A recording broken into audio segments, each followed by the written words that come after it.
This conference will now be recorded. If everyone could please mute themselves until they're ready to speak, that will ensure good audio quality. Use the mute, unmute button when you're ready. Okay, it's now 7:05, and I'm calling the June 2nd, 2021 meeting of the Brooks Library Board of Trustees to order. Ginny, can you read the Attorney General's opening statement? Sure.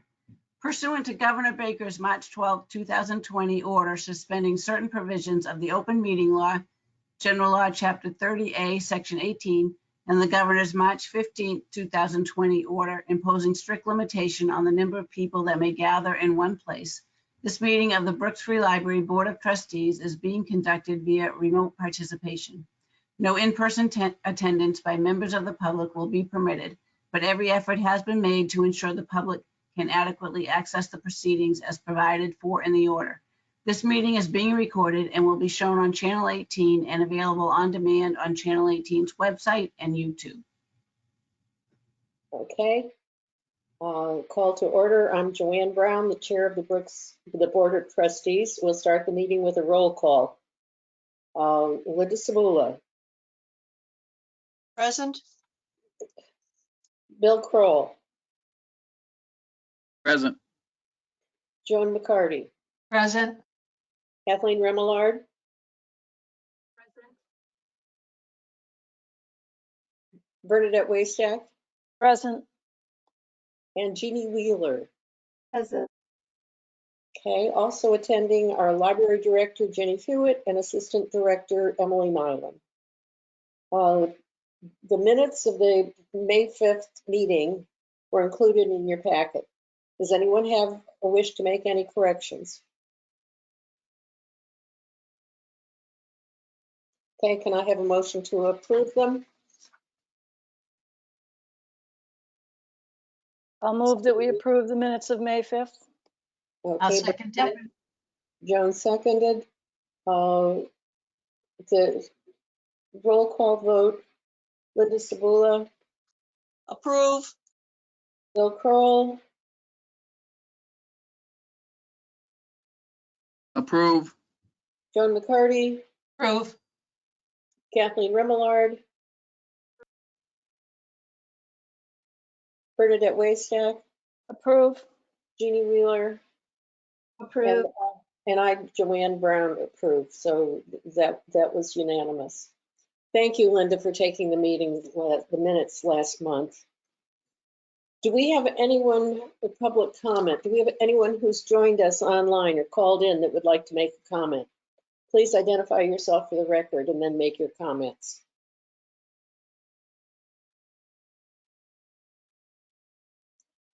I have hearing nothing. We'll move on to reports. I'm happy to report that Joan McCarty, Kathleen Remillard, and Jeannie Wheeler have been reelected for 3-year terms. That's pretty wonderful. And we would would also like to point out that it's about time for Ginny's evaluation, and she will be sending that information to you, and you will mail it back to me or else take it into the library, to my slot at the library. Okay, the library director's report was included in your packet. Does anyone have any questions or comments? I don't see any. Oh, Bernadette. Just a comment that it was very nice to be back in. Yes, it is. Ginny, do you have anything you want to add? Unmute. See, I'm looking at my notes, so I don't see myself when that happens. I just wanted to mention that Juneteenth is now a state holiday. This is the first year, so that the library will be closed on Saturday, June 19th for that holiday. Also, let's see, July 4th is a Sunday this year, so that holiday will be observed by all government offices on Monday, July 5th. So we'll also be closed on Monday, July 5th. And let's see, The other thing I just wanted to mention is that we received an email late this afternoon that the Board of Selectmen will have their first public meeting with in-person attendance by the public allowed on June 21st. And after that, boards and committees may meet in person.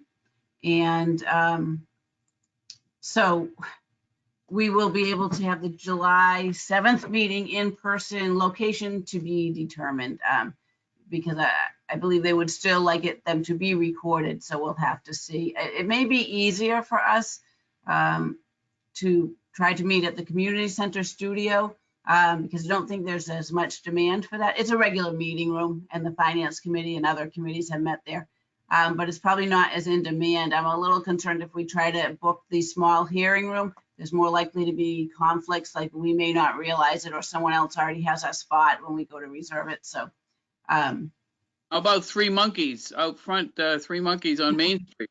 We could bring it to the public. That would be great. right here on our sidewalk, and we can do a traffic survey right out here. There you go. In the That ring. is much fun.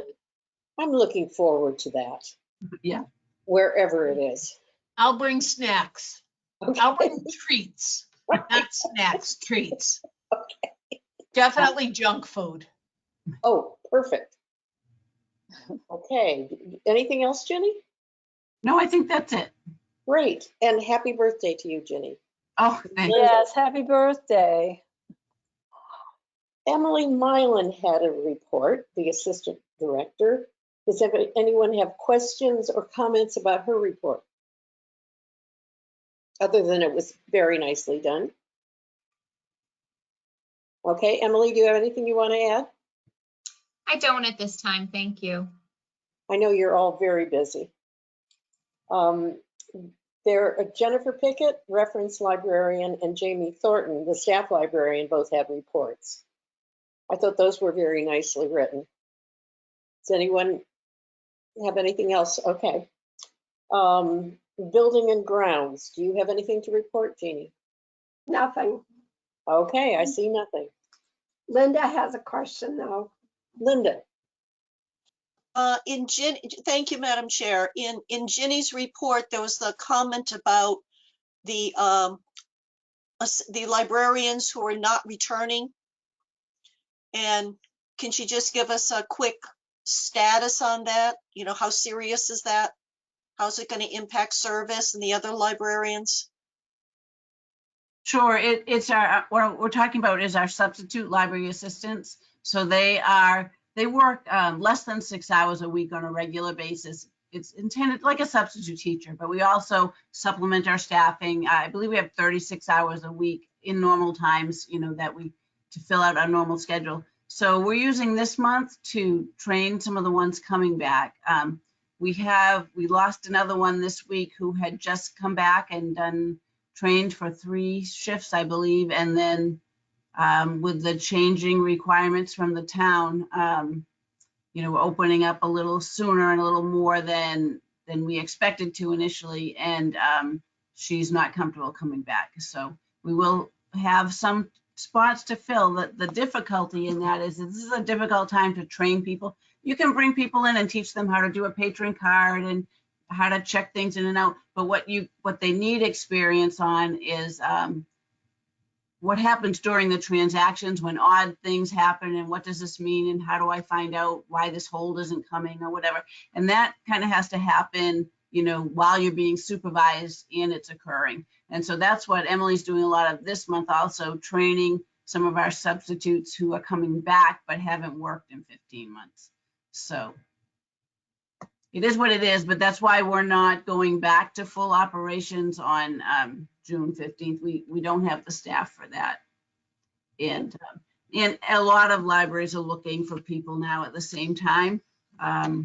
There's also likely to be, like, profession-wide, I think, we're already hearing a lot of retirements and resignations. So we'll see if that trend continues. So far, not, you know, anything major here. So we've been lucky. okay. Thank you, Jenny. Do we have any correspondence?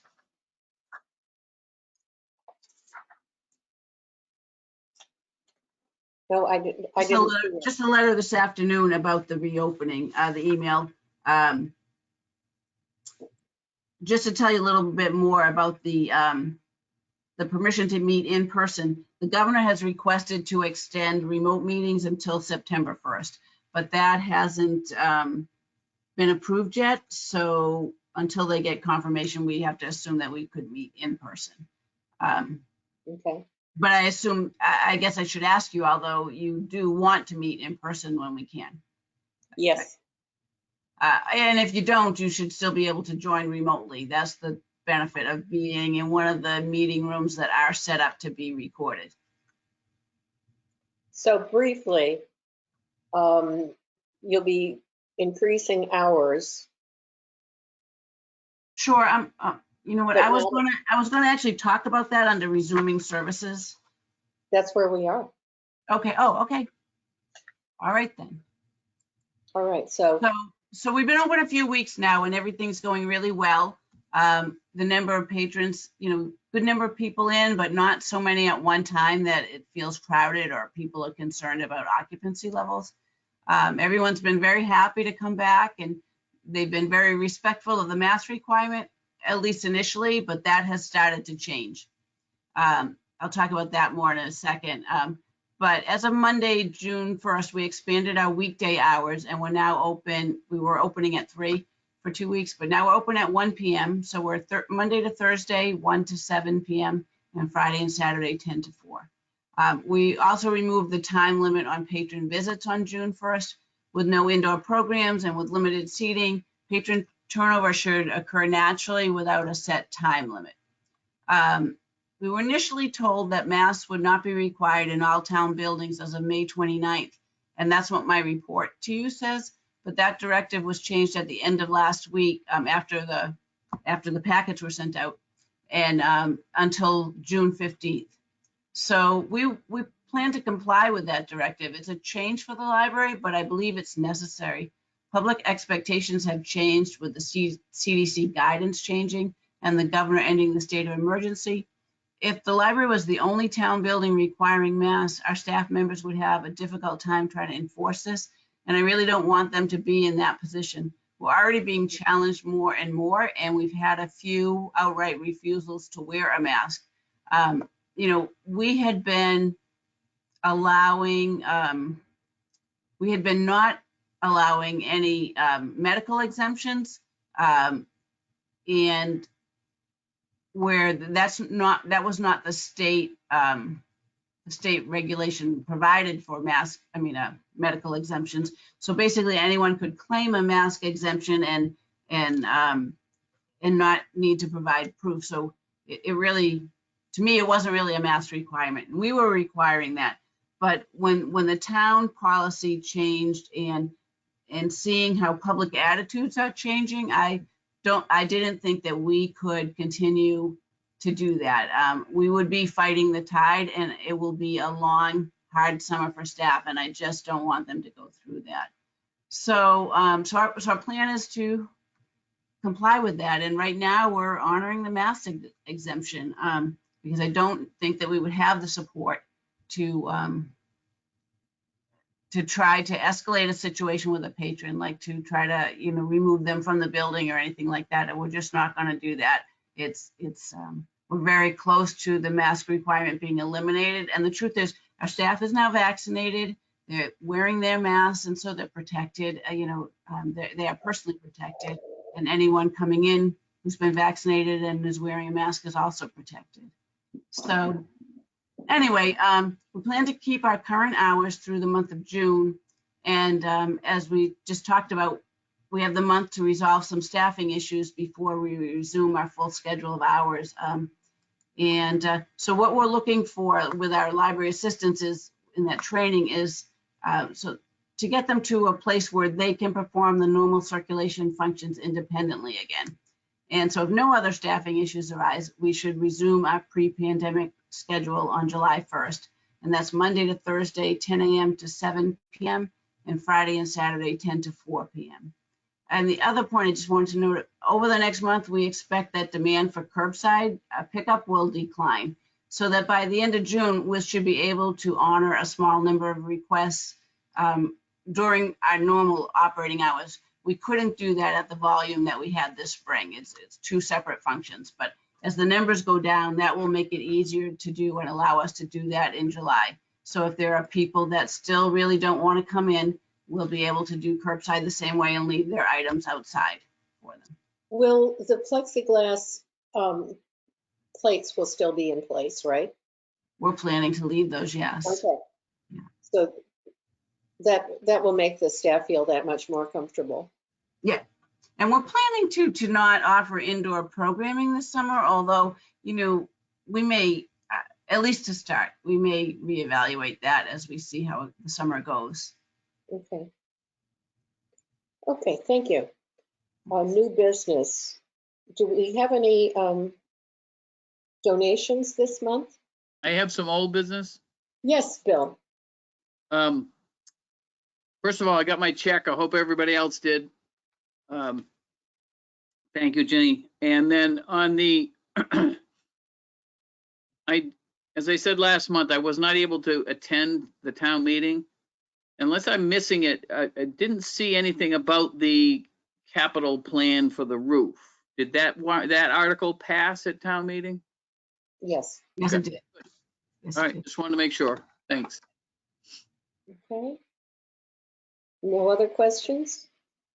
Okay, and no donations. Oh, donations. Did you say you had any, there were any donations this month? No. Yes, we do. Yes. We have two. We have $100 from Mason Fleming Jr. in memory of Nancy Hatch, and $100 from Boyd Wise in memory of Eleanor Pat Wise. Okay, so can I have a motion to accept these donations? I'll make a motion to accept it. Second, Okay, thank you. Thank you. Okay, the roll call vote. Linda Sabula, Accept. Bill Kroll, Accept. Joan McCarty, Accept. Kathleen Remillard, Bernadette Waystack, accept, and Jeannie Wheeler. accept. And I, Joanne, wrote to accept the donation, so that was unanimous. Now, as we have been, is there anything else that anyone, well, as we've been doing, I would like to poll the trustees to see if you have any reports or comments or feedback from yourself or community members about anything we haven't discussed. Is there anything, and are there any issues that you'd like to bring on put on the agenda or to receive a report on our next meeting? No? Okay, then I'm going to poll us. Bernadette Waystack. nope, nothing at this time. Okay, Jeannie Wheeler. Nope, nothing at this time, other than I think that the staff at the library has been amazing this past year plus with everything that they've done, that they've been through, and they're all to be congratulated. Yes. Joan McCarty. Nothing at this time. Couldn't remember what the question was. Oh. Kathleen Don't talk in Remillard. between, Jeannie. Sorry. Nothing at this time. Okay, thank you, Kathleen. Linda Sabula. Nothing at this time, thanks. Okay, Bill Kroll. I have a question for buildings and grounds. Okay.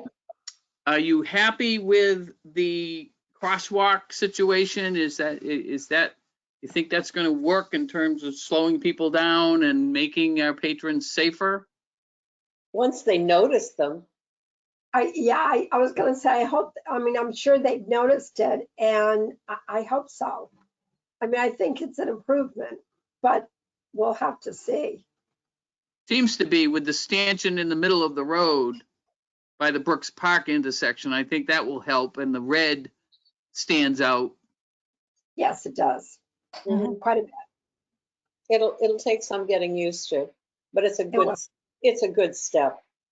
Some of the red painted areas in the intersections, are a little wider than I thought they would be. And that may be intentional though, because I know the town engineers made comments about that. They're also looking to see where their tire wear is in that area. So like take the intersection by the gas station.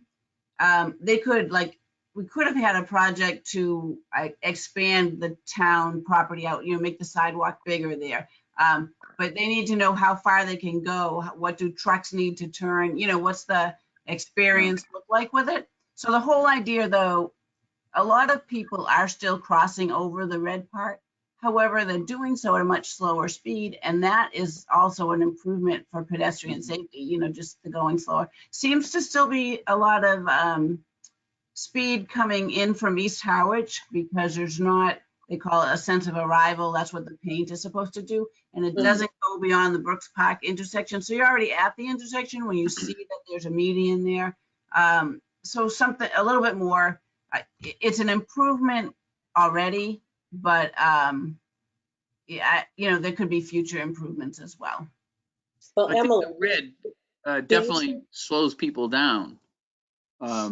Because when you're turning off of Main Street, turning right at the gas station to go down Bank Street, that red really sticks out there. And even if you are going over it, you think like, oh, I better slow down because I'm going over something I shouldn't be going on. So I think it's going to be helpful, and that sticks out far enough so that patrons or anybody trying to cross from the gas station to the library get further out into the intersection before cars would be cutting the corner and turning into them. So it can only help. It can't hurt.